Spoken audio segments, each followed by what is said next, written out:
doesn't survive. Anyhow, so. You know what? I'm going to derail you because earlier I derailed you and you didn't get to finish. You said that we were going to watch another movie that, what? Was it similar or? That had a similar thing with being stalked. Oh, okay. Yeah, you know where I'm going with that. I do. Okay. Okay, so now, this movie, I love to read the reviews. Mm-hmm. Ouch, my ankle. I'm sorry, I just whacked it. Oh man. Stairs injury. I read the reviews, and it seemed like the people that had negative reviews thought that the story was kind of boring and like it's been done a million times before. I didn't get that feeling. I felt like it had enough different things going on. I felt that it had enough, and I wanted more. That was my problem. That sums it up right there in a nutshell.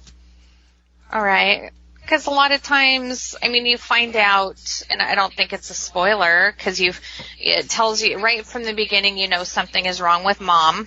Mm-hmm. A lot of times the evil thing or the spirit is brought on or surrounding a child, brought on by a child or kids doing something they shouldn't be or whatever. So I thought it was definitely different. Yeah. I liked like it said in the synopsis, estranged siblings, but it's like mom and her daughter are estranged. Something had happened to her dad. Do you remember if he had just left them, or I think he maybe left them because mom, you have to have a lot of patience if you're going to be married to this lady.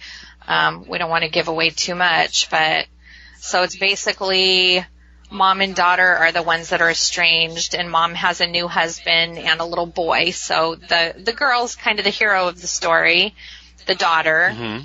And wearing a very nice necklace, by the way. I want to interject there. Wasn't her necklace beautiful? That beautiful little silver rib cage necklace. You can find those in my eBay store. So that whole thing was just a commercial for you? Yes. No. Sorry, I didn't mean to do that. I forgot about that. Yeah, we were sitting in the movie theater, and it was like, oh, my God, look at her necklace. I sell those. That was pretty funny. Yeah. But, so, yeah, it's she and her brother. You kind of feel bad for them. She's young, but she's living out on her own because she's left home. She left home as soon as she could, but she has this little half-brother that she's not super close with, I get the feeling. And the opening scene, we get to meet the dad of the little boy, the current husband. And what'd you think of that opening? It's in the trailer. I think the trailer is what it showed, that opening scene. Right.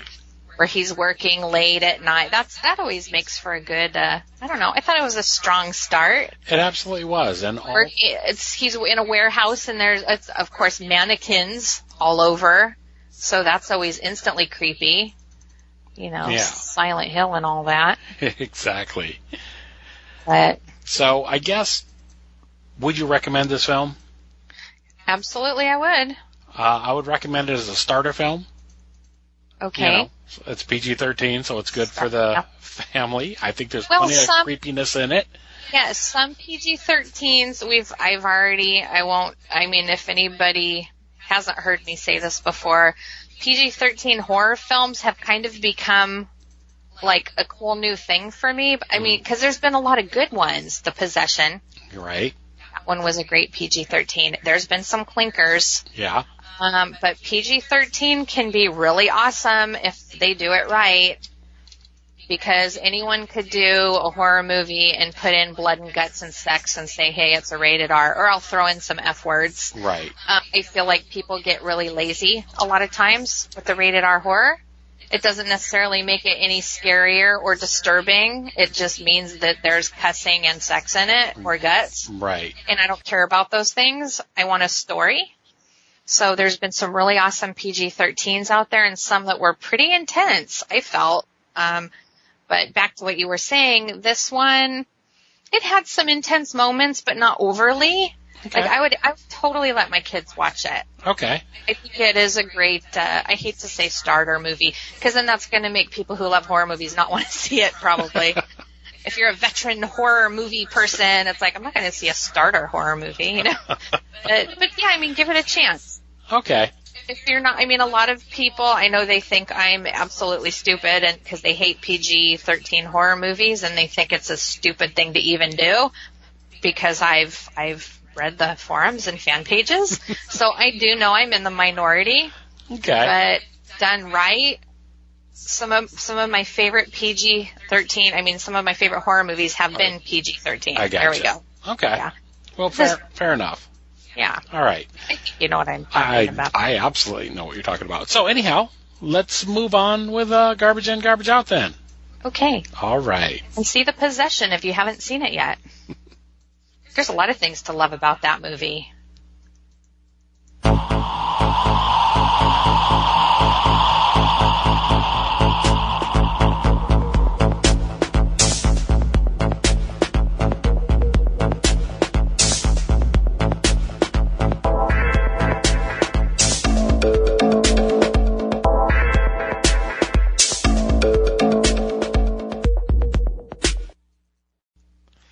So us talking about TV is going to be pretty boring at this point. That's a good thing. Well, we finally did it. After, how long has it been? I could go back on the podcast, I guess, and check, but it's probably about 2 years ago when we first toyed with the idea of dumping TV entirely. Yes. No network TV, no nothing. I mean, we're not going to throw it out of the house. We still watch movies and play video games. I need that TV. But we decided that we didn't need cable hooked up anymore, and we don't need, anything right now. Right. So, well, we had DishNet. We had DishNet and served us pretty well. There were minor complaints here and there, whatever. But anyhow, my point is... I have some new ones.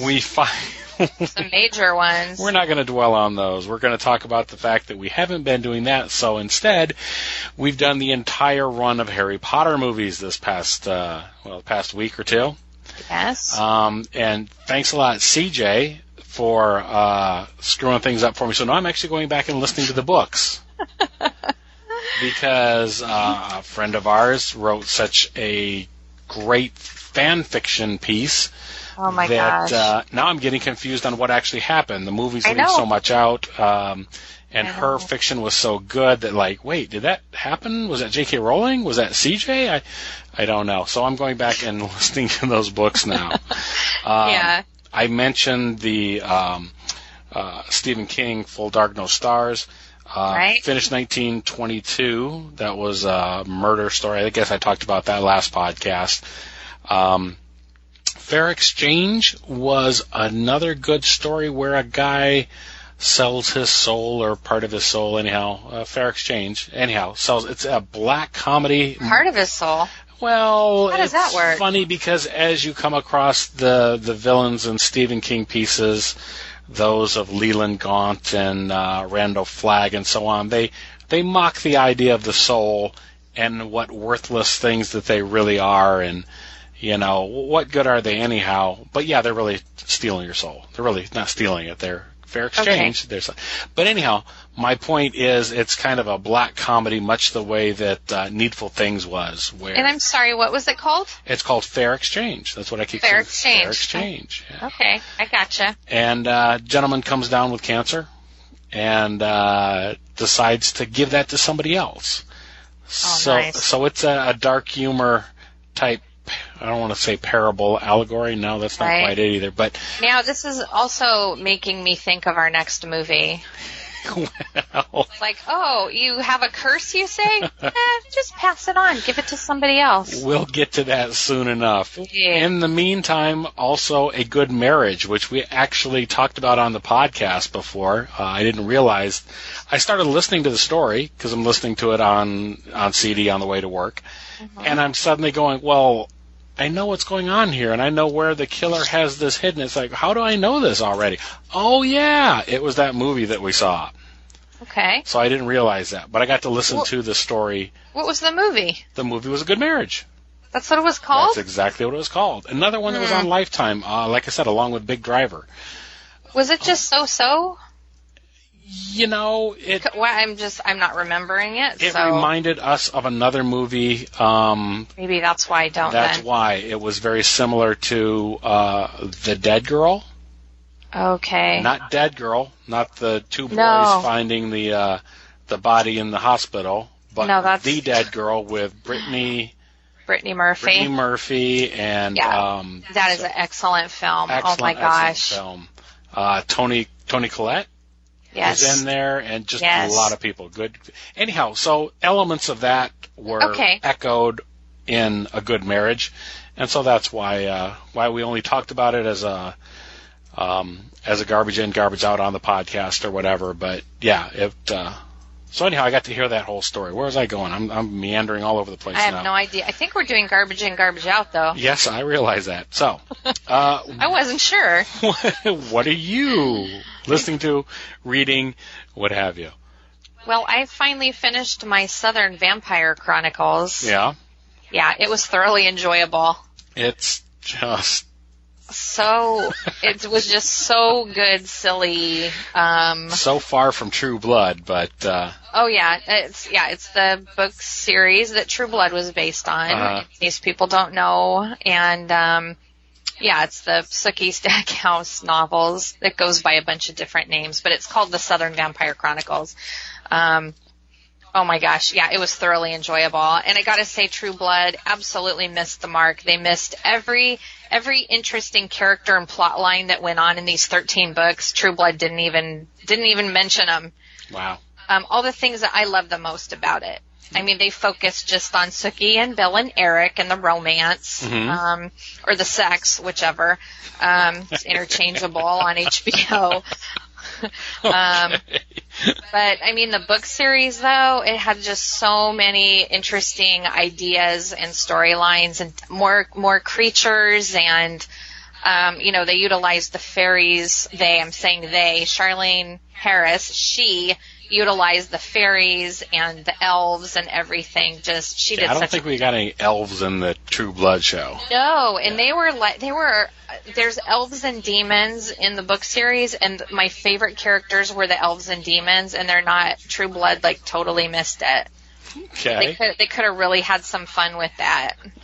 Indeed. Well. But anyway, I finally finished it, and it was highly enjoyable. Okay. In spite of the couple of just really badly written sex scenes, but just saying. All right.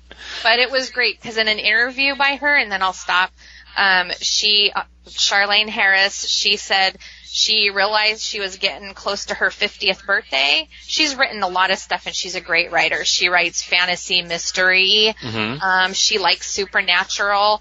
So these books, she decided she was going to put everything she loved together in one book.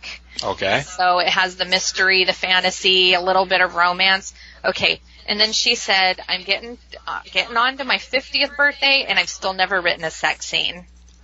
Because that's just kind of that's not really her genre. So she's like, I'm going to do it.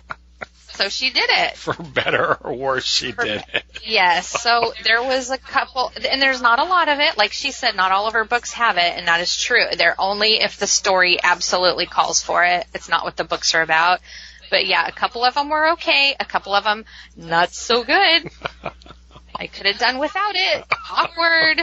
But I forgive her because it's a great book series. It's just a lot of fun. All right. And she said she likes comedy is her other thing. Uh-huh.